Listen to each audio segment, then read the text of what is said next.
Hello, I'm Patrick Moore. I'm Marlisa McLaughlin. Welcome to Health Buzz. Perspectives on health and natural healing. Well, Marlisa, it's been a year since our last show. A long time, and we haven't even seen each other. I know, so This whole it's time. Welcome back to Health Buzz. And that Welcome show we back. did a year ago was right in the heart and middle of the COVID epidemic. That's right. And we talked about natural ways that we could, things that were in your cupboard, should you get stuck at home and not have to go to the hospital, you could recover. Yeah, how to enhance your immune system and strengthen it through nutrients and food and lifestyle and things like that. And I think it helped a lot of people. Oh, it did. Yeah. It did. It was a good time also to bring us together. So the beauty of today is that we're back. The studio's open. Southeastern Connecticut TV is working extremely well. And, well, we've got quite a show today. We do. What's the name The of show title today is Healing with Energy Medicine. And we've talked about energy medicine before. We've talked about energy and what energy is and how it operates in our world, because we are all energy. And so from that perspective... Marlisa, we're electric bodies, aren't we? Biz, yes. like a bee. So the tools that we can use to direct our attention to our health issues with energy in mind specifically is what we're dialoguing about today. So, well, I'm excited about that, and we have an amazing guest today that I'm delighted and excited to have with us today with Health Buzz, one of the finest young minds in the world of energy medicine today. Kimberly Schipke has graced us on Health Buzz, and she's from the Magnolia State, which is Mississippi, also the state of hospitality. Right, Kimberly? So she's brought her Southern charm up to Connecticut, and we're delighted. And this young lady is I classify her as an explorer, an educator, a scientist, an inventor, a practitioner. But most of all, Kimberly is a passionate pursuer of the truth, constantly searching and exploring in her life the infinite possibilities of ways to heal the human mind and body. Kimberly was raised or born in the Black Hills of South Dakota and raised in Tupelo, Mississippi, where she attended Mississippi State University, got her BS, MS in biomedical engineering. Started her career with a company that did all kinds of overviews and reviews of clinical trials of pharmaceutical drugs. But however, an illness and the closing of the company turned out to be perhaps a blessing in disguise for Kimberly. It was a seminal turning point in her life and provided Kimberly with an opportunity to pursue a different path in life, physics and energy medicine. And she has studied under some of the greatest minds in the history of energy medicine, and I'll let her talk to you about that as she gets to that point. But she has lectured at various conferences around the world regarding the Biofield, which studies the electric nature of the human body.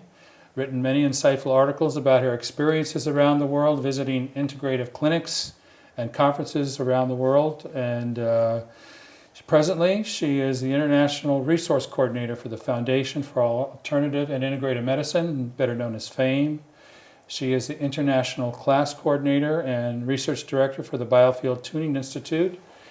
And she is our new Thomas Edison, inventing new products, and we have that product which we're going to show today, which is a spectrochrome laser, which combines the coherent output of a laser with the application of green light. A real breakthrough and fascinating in the world of energy medicine. So, Kimberly, welcome to Connecticut, and welcome to Health Buzz, and this is your little invention here, which we'll take a look at. What is this called? So this is the spectrochrome laser. And I first just want to say I'm really honored to be on the show. So I just really want to thank you for having me. Thank you. So this is the green laser that I developed. And so I'm going to be talking a little bit more about my journey and how I got to this point and what this handy-dandy tool will be able to do for us. Great, because your journey is just stunningly fascinating, where it's taken you to this point. But it's been years and years, right? Absolutely. Well, when I first graduated from college, I was overseeing clinical trials for pharmaceutical companies, and while I was working for those companies, I actually had a seizure, and I actually died. My heart went into cardiac arrest, and my heart stopped, and I was brought back. They did $10,000 worth of tests. They couldn't figure out what was wrong with me, and I was living in Colorado at the time, so I went up to visit the holistic community in Boulder, and had tried a combination of acupuncture and homeopathy, and it ended up working. And so I was really fascinated by this new type of healing for me, because I was strictly in the allopathic, model, that seeing these other techniques that are a little bit more physics-based, that really intrigued me, from the biomedical engineering, that it's not just chemistry, that there's also a lot of physics combined with that. So I went into research into more energy type tools. So I went to a conference in Colorado, an energy medicine conference, and I met some amazing scientists like Beverly Rubik, who wrote the Biofield hypothesis, and I met Elizabeth Rauscher, who's a nuclear and astrophysicist. And while I was there, I asked Elizabeth if I could come and spend a month and just learn as much as I could about, these different types of healing and energy medicine. And she just continued to give me more stacks and papers and books to read more about this side of science, because I didn't even know that it existed. So We actually have a photo, Frank. Could you put a picture up of Elizabeth? oh, I miss her. She passed away, sadly, July of 2019, but I do feel her with me always. She was an amazing, amazing woman. And she actually did some research Thank you, Frank. into the effects of AM and FM radios. So this is, things that you can't see, but it's part of the electromagnetic spectrum, and how it was affecting people's brainwaves. So she would hook people up to an EEG, and then they would turn on the AM and FM radio, but without any music on, so people wouldn't know if it was on or off. And then they could see that the alpha brain waves, that the amplitude would shrink and it would destabilize as well. And these are frequencies that are used for problem solving, critical thinking, and it also was putting some of the people into these 6 hertz frequencies associated with annoyance. So this was back in the 1970s, and that number has gone up a billion times, 13 zeros, with more AM and FM and 5G and all of this interference patterns that are interfering with our So Kimberly, the body. frequency you said was annoyance? Was that the word you Yeah, used? a 6 hertz Annoyance? frequency that they associate with when people are feeling annoyed, then oftentimes their brainwaves can go into this particular 6 hertz frequency. And so it's interesting, when they started and turned on 5G, there was, yes, there was a pandemic, but there was also a lot of unrest as well once 5G started turning on, lot more It's becoming annoyance. very prevalent around the world, right? 5G. Absolutely. So destabilizing frequencies is what it was doing. Destabilizing, so being able to solve problems and be able to focus and, be able to keep your concentration going. So, imagine somebody sending a text message and you're like, oh, I forgot what I was doing. Why did I even walk into this room? So a lot more, interference with your So it made you own aware brain. of all this media we have today, and everything we're using, technology and things of that nature, and how Absolutely. it can affect us, and we're not even aware of it, right?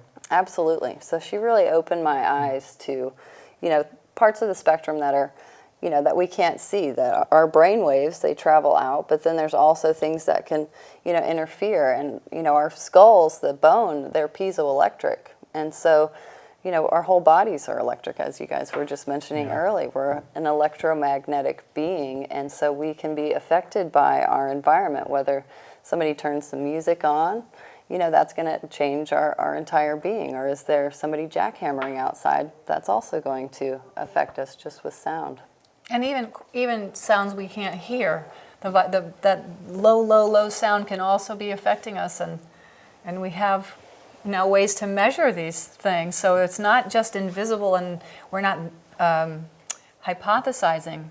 Science has really stepped up to the plate, and you've done a lot of research with that. So Yes. this is really exciting. Absolutely. So when I was with Elizabeth, she also opened my eyes. She explained the electromagnetic spectrum and these oscilloscopes where you can see waveforms, that they're only two-dimensional. So she expanded Einstein's field equation, E equals mc squared, and she added torsion and time, so the spin of the electron. So instead of seeing a wave up and down, I started looking at the oscilloscope as a spiral and seeing more spiral links rather than just the limitation of the screens that we have. So I think part of it is that the technology that we've been working with is very limited. And so as there's been more and more advanced in technologies, then we can start to pick up some of these more subtle energies and how they can affect the body.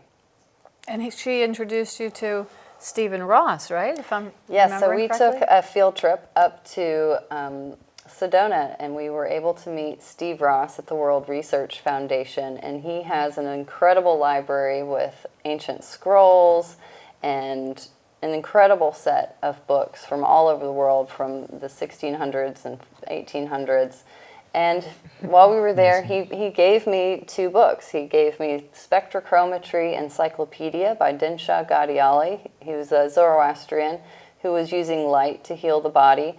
And then a book called Let There Be Light, which was written by his son Darius Dinsha. And that was more of how to use light. This Spectrochrometry Encyclopedia was more of the science behind it, and the Let There Be Light book was more of how to use it in general applications. So, And yeah, we have a nice picture also of Steve.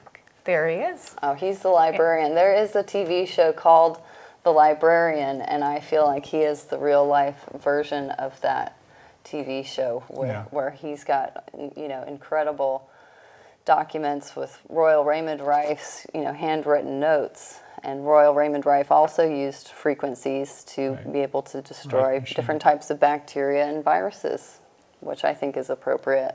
And today. he looks very laser focused. Yes, he is. He's very intense. He has a spectrochrometry machine too. That's what he was using. He used that spectrochrometry machine to help heal his parents when they were sick.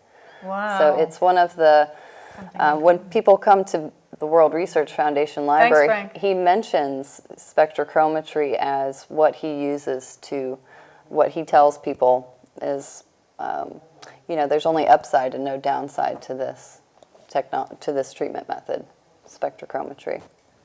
Yeah, when you say that word, not everyone knows what that word means. Spectrochrometry. Well, when you break it down, Spectrometry. spectro, that's part of the the spectrum, the electromagnetic spectrum. There's a whole broad range, and chrome specifies for color, chroma. Oh, for chroma, for color. Chrome for color. So, Color and then spectrum. metry is to be the study of. So, being able to study the color color spectrum. Okay, got it. If we take it backwards. Very nice. Which is a really good thing to do. Absolutely. Take it right on back. And I also had the benefit of being able to be Valerie Hunt's assistant for a week. And Valerie Hunt wrote a book called The Infinite Mind. And she was studying the energy along the nerve plexus, along the vagus nerve, which in Vedic text they are referred to as the chakras.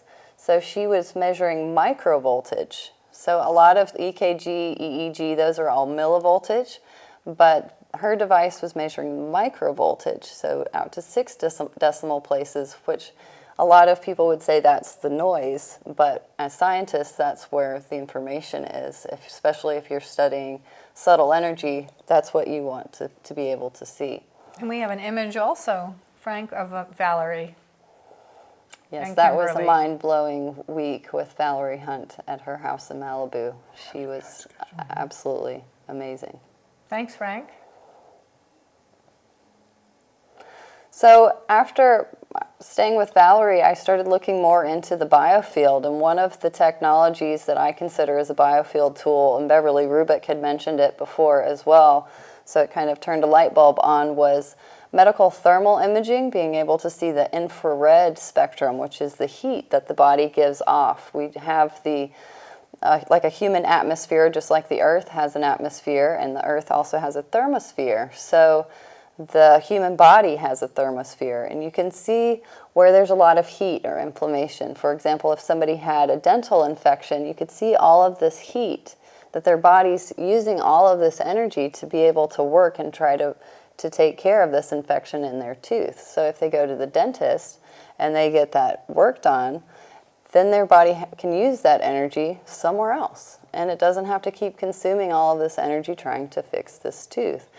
And I was using it more for being able to see energetic treatments. So whether it was acupuncture, being able to see inflammation, be able to after acupuncture needles were placed into the knee, being able to see how that inflammation decreased. Or with Qigong masters, being able to see if the heat in their hands, when we would take a normal baseline picture, and then they would intend for their energy from their own self to be able to pump through their hands, and you could see the heat coming up through the palms of their hands within seconds. And in the medical literature, being able to change a person's body temperature by 1 degree is considered significant. And the woman that I had studied, she did that with the power of her mind, with her thought. And so I've been using thermal imaging more as a research tool for studying more energy-based treatments. And I went from that part of the spectrum to audible sound, because we have ultrasound and people are familiar with using that part of the spectrum. We've got the x-rays and people are used to getting x-rays. There's all different segments that we use already in medicine. So audible sound, we were using tuning forks around the body, and you could find certain places where the sound would go sharp or the sound would go flat. And you could use that as a reference point. Like if you had a guitar that was in tune and somebody had a guitar that was out of tune, if you keep giving an in tune note, then I could make subtle adjustments to also become in tune with you. So that's how this tuning fork was also working. You'd strike it, you would bring it into a certain part of the body, whether it was over a person's adrenals or an organ, and then the body would hear that it sounded not in tune, and it would make its own adjustments. So I just hold the tuning fork. I called myself a tuning fork operator, and the body was doing the work of tuning itself. And tuning forks, they're used for tuning pianos. They're used to tune instruments, which our body is an instrument, but they are considered coherent sound and stable. Just to bring that back again. Yeah, so coherent, stable. As you were Coherent. talking about the destabilization with all of that electromagnetic pollution. Exactly. And I was born in 1984. We already had a lot of these, kind of interference patterns. I don't think I would know what it would feel like. Without any type of electromagnetic pollution from all of the AM, FM, and radar, and 4G and 5G, and all of that excess in the air. I wonder how we might possibly think without power stations, telephone lines. There's so much there that...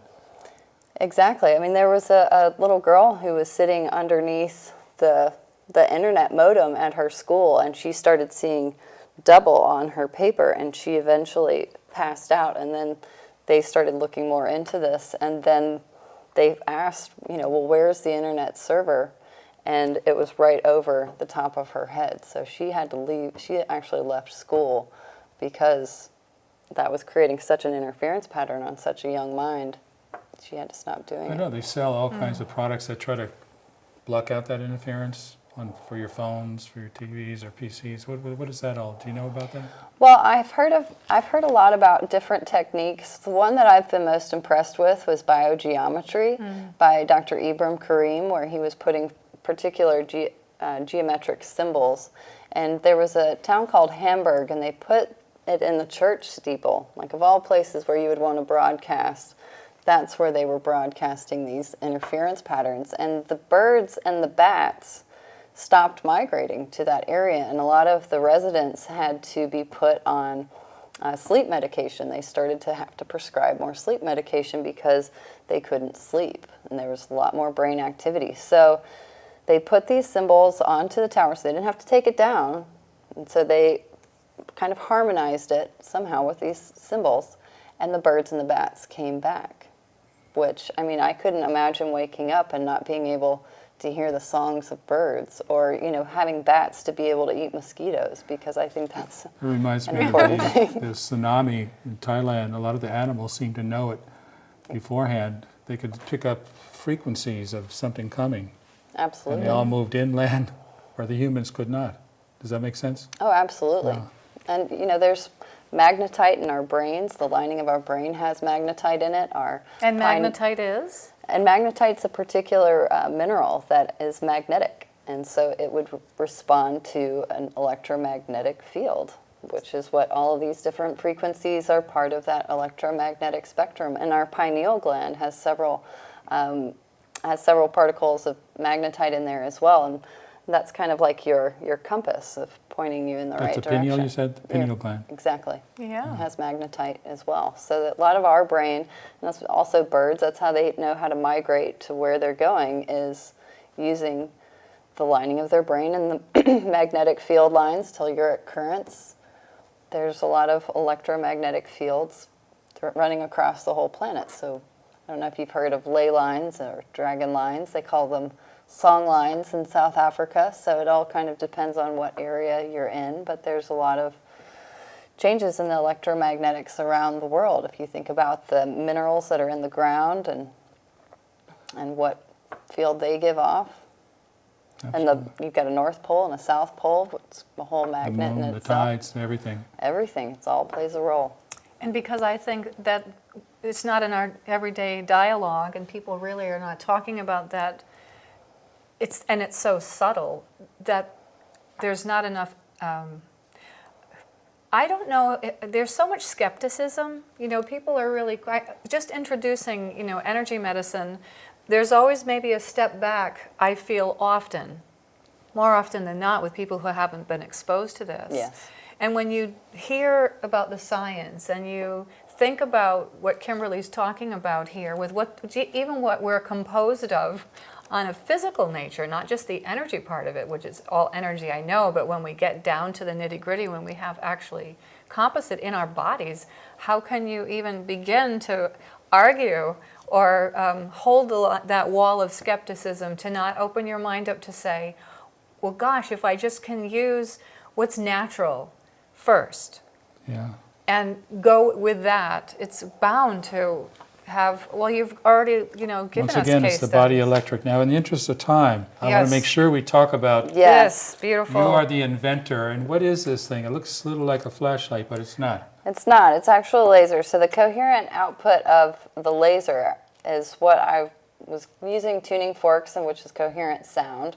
And so I went into do more research into coherent light. And so when Dinshaw Gadiali, that book that Steve Ross had given me about spectrochrometry and how he used color to be able to heal the body, he specifically used green to help bring the body into balance. But he didn't have access to lasers. Lasers didn't develop for another 20 or 30 years. He was using a full spectrum bulb and putting different colored filters in front of the bulb to produce that color light.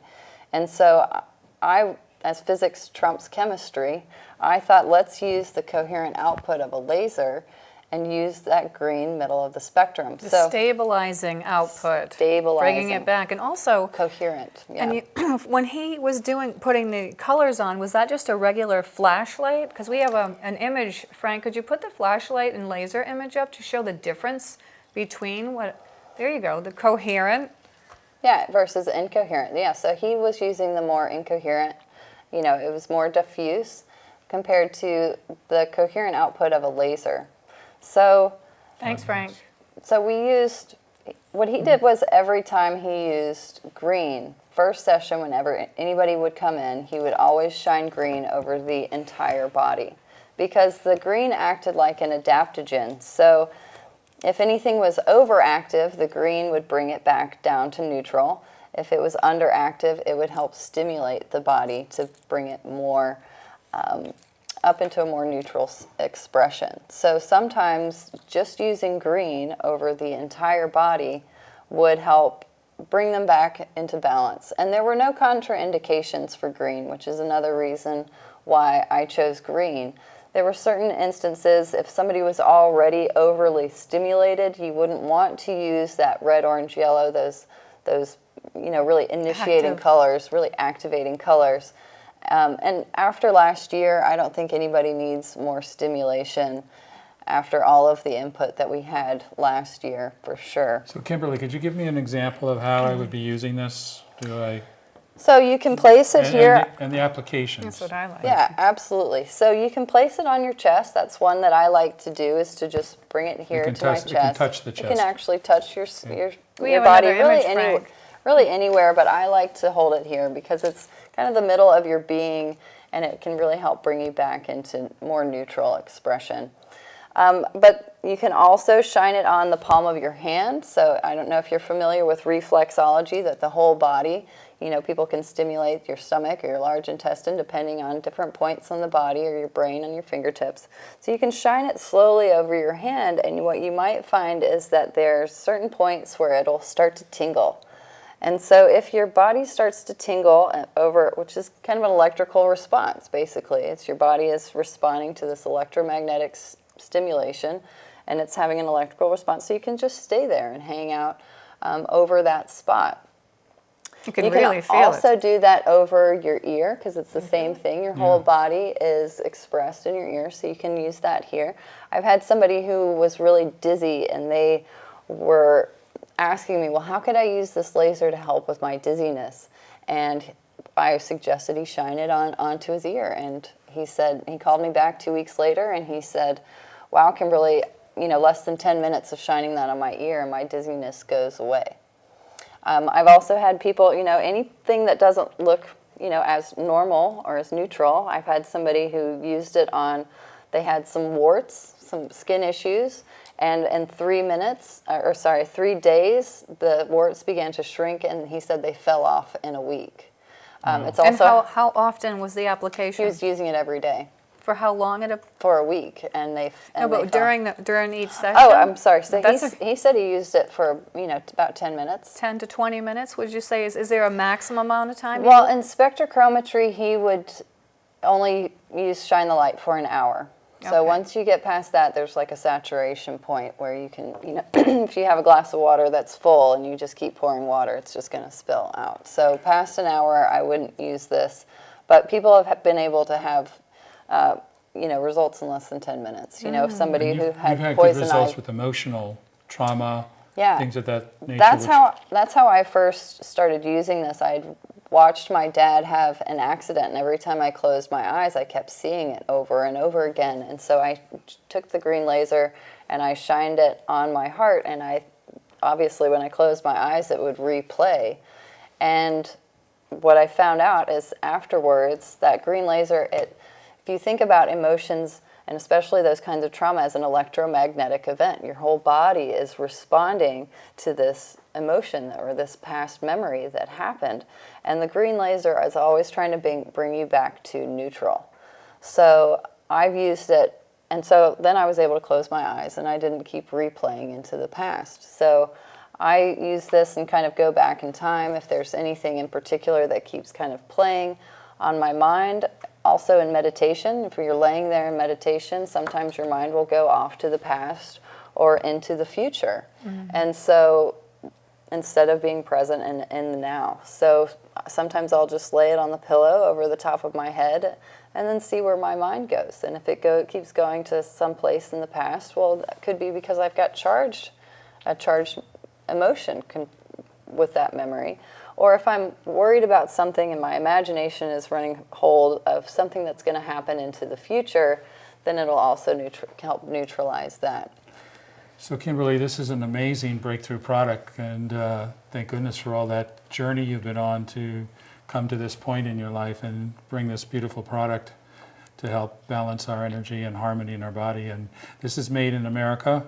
Yes. Safe to use, completely and available. Safe. You can find Kimberly's information on your website. On the website, yes. bygreenlaser.com, or also Biofield Lab is another great website. You can find it here listed in the show. Awesome. And time is up. We're already done. Thank you for coming all the way up from Thank you so much. Mississippi, and gracing us with your presence, and we look forward to using this product. I'm excited about it. Yeah, well, thanks Thank for you very having much. me. Yes, and thanks to Frank and the other Frank and SEC TV and Lovey for running our cameras, and we hope that you're well and that you've enjoyed the show. We are so happy to be back. Thank you, everybody. Nice to be back. Thank you so so much. Thank you. Bye.